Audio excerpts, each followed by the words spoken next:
mosquito's long gone is because it numbed you, and the numbness didn't wear away until the mosquito was gone. Wow.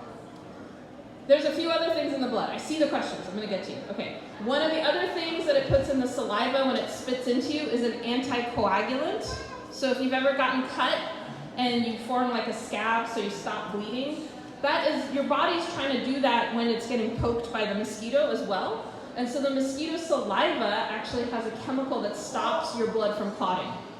It's kind of like, it doesn't want to be drinking, like trying to drink boba balls with a little straw and it gets clogged. Like it wants the flow to happen nicely, and so it's got anticoagulants in there.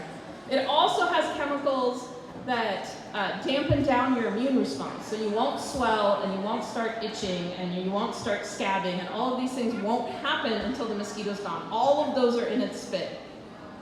So it's pretty cool spit. Yes, my little friend, entomologist in the making. You've been bitten by a mosquito? Let's ask that question. Who here has been bitten by a mosquito? Yeah. You're in good company, sir. Yeah. What was your question? Are mosquitoes waterproof? Are mosquitoes waterproof? The adults are not waterproof. So if it rains or a lot of water happens, they'll get dragged down to the ground, and if they go underwater, they can drown. But mosquito larvae, mosquito babies, actually live their whole lives in the water. So mosquitoes will always want to lay their eggs in the water. Yes, my friend?